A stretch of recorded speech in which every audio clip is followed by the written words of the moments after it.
If everything in the movie theaters right now feels like a remake, you're not crazy. I think the 15th Jurassic World movie just came out. There's a new Superman movie, another Fantastic Four movie. They're remaking The Princess Diaries 3. They're doing The Devil Wears Prada 2. It's just all franchises. Let's compare really quick the landscape of movies today with movies back in the 70s, 80s, and early 2000s. Some golden era Hollywood films that come to mind are Star Wars, Back to the Future, The Truman Show, The Prestige, and many, many others. Whereas today we have the Minecraft movie. So we're going to explore how we got here, go through a brief history of storytelling, the evolution of how we consume media, and Hollywood's fear of originality, and our own role in feeding the system as it stands today. So let's get into it. Why are all stories the same now? Or has it always been that way? Originality has always been relative. Humans have been telling stories since the beginning of time, and these story structures have been pretty much the same. There's the hero's journey, popularized by Joseph Campbell. Today we have the Save the Cat method by Blake Snyder. There's even Kurt Vonnegut's story shapes, which basically categorizes each story into a particular shape. This all has that similar theme of there being similar story structures, no matter what type of genre, no matter what global context. And because of these story structures, stories are going to have some sort of similar theme throughout them, or even be directly influenced by other stories. The Lion King is so good because it's basically Hamlet, and Hamlet is so good because it's basically Saxo Grammaticus's Norse legend of Amleth. That's a mouthful. All of this to say, originality doesn't have to mean completely new story. It means a fresh voice, an inspired take, something that really comes from the heart. The biggest thing that I think has changed recently is the way that we tell these stories, how we consume stories. And from here on out, I'm just going to call it media to loop in books and movies and TV shows all together. So the way that we consume media has drastically changed in the past 20 to 30 years. We started with traditional publishing, books, plays. That was like the way that we consumed media and stories mostly.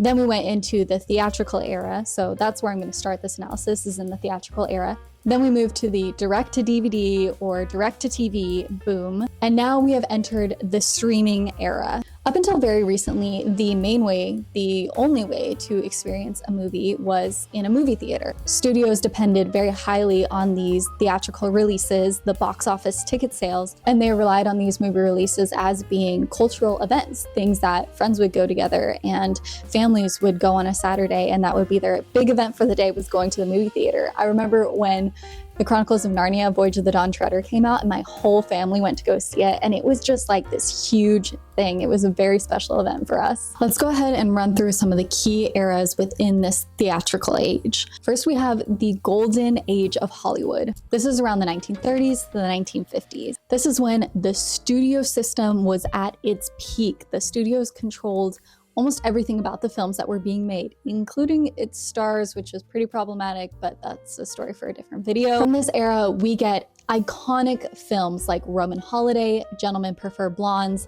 Casablanca, and so many more. Then we move into what's called the New Hollywood era, which is around 1967 to probably the beginning of the 1980s. This is when directors like Coppola, Scorsese, and Steven Spielberg were on the rise. Films are becoming a little bit riskier and a little bit more experimental. This era gives us movies like MASH, Taxi Driver, Godfather, and The Graduate. Then from the 1980s to the 1990s, this is more so the blockbuster era. Between Jaws and Star Wars, marketing for movies was exploding during this era. It drew huge crowds to come out and see these movies. The movies were also widely distributed and heavily relied on the box office opening rates. And then from the 1990s on, it's the international distribution era. So movies aren't just going to their local markets, they're going to global markets. China, Europe, Latin America, all very important for the box office sales for studios at this time. Then came the DVD era. As DVDs became cheaper and easier to rent and produce, the industry saw a huge hit in post-theatrical revenue. Simultaneously, direct-to-TV and direct-to-DVD movies made it so much easier for new directors and new producers to share their stories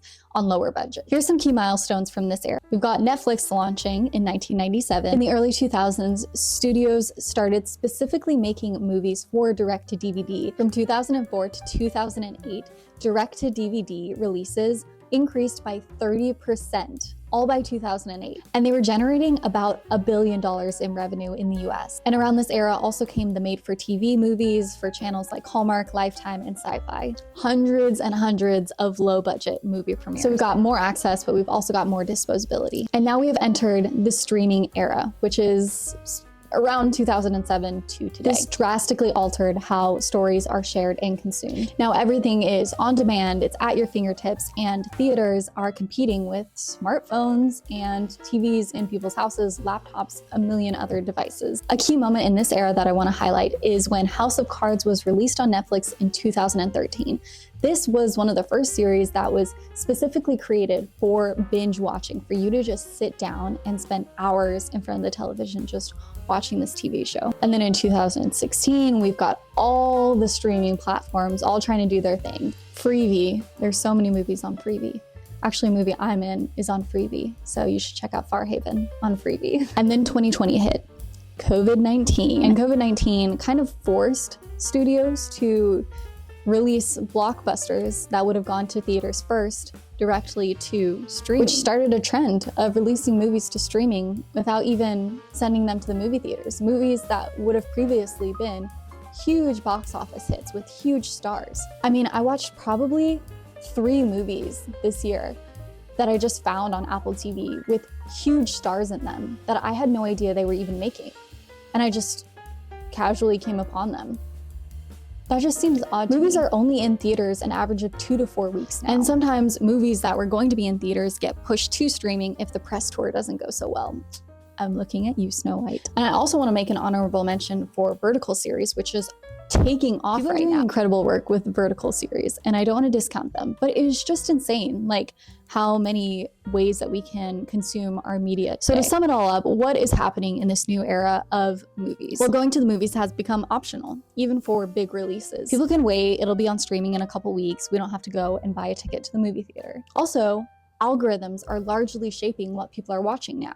They can go on Netflix and get a list of recommended movies. So there's not as much drive to go see something that you might not originally think that you would like, but you might end up loving, you just don't know. Accessibility has exploded, forcing us out of our active role in choosing the stories we consume. We stopped seeking out good movies, and we started being fed content. Short form content has changed how we perceive story, how we expect story. The content is anywhere from 5 to 60 seconds long. How much story can you tell in that time? And this format is just instant gratification, a quick dopamine hit. There's not much room for reflection here. It's caused long form to feel slow. When someone's going 100 miles per hour, it's hard to stop and get them to pay attention to something going 50 miles per hour. And I'm not bashing short form content. I think there's a place for it. I just think that we need to take a more active role in choosing to engage with long form content, especially books, especially well-made films, especially things that are going to give us reasons to think. I think we need to pause and allow ourselves to think more. We're consuming differently, and we're losing the patience to experience good stories. The cultural experience of movies is changing, and studios are afraid of this change. They don't want to take a hit because of it. Hollywood's scared to take risks, and the numbers back them up. Franchises and remakes are just safer bets at the end of the day. They know people are going to go and watch them. There's this Guardian article that I found, and I want to read you this quote.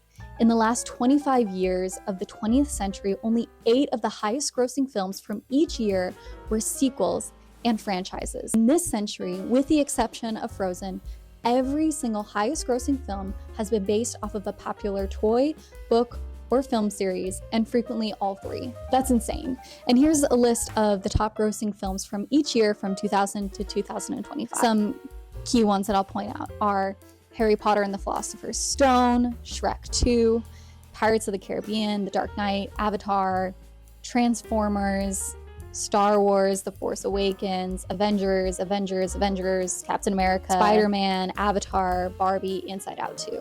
And investors and executives are okay with that. They prioritize return on investment over creative innovation. We say we want originality, but our behavior says something different. Scrolling instead of reading, going and seeing the new Marvel film instead of checking out the indie feature that's in the box office, scrolling instead of reading, streaming from Apple TV instead of going to the movie theater and watching the newest indie movie. We buy books based off of tropes that are trending rather than something that we feel like will actually impact us. And listen, I'm not saying that I am not also giving into these things. I have seen most of the Marvel movies. I did watch most of the sequels, and like I said before, I've watched a lot of the direct-to-streaming Apple TV movies. The Gorge was actually pretty good. But I do think that if we are going to say that we want something different, we have to seek out something different, and we have to support those original stories. We're not just victims here. We have to take an active role in choosing what we're going to consume. You're not going to fix Hollywood. You're not going to fix the system. You're not going to change what executives want to do or where the funding is. That's just the way the world works. We're a capitalist society. But maybe if you want something new and original, maybe go check out an indie film fest in your city. Even if they aren't perfect, you might be surprised. Maybe go buy a book that really speaks to you instead of one that's getting a lot of online buzz. And even better than that, make your own story. Make your own short film. Write that book that you've been thinking of writing for the longest time, because that's going to stir up the creativity inside of you and help you to seek it out in other sources as well. If originality is dead, it's because we stopped cultivating it. But we can revive it by choosing better stories and telling better stories ourselves. So go enjoy some good stories and aspire to think well about them. I'll see you next time.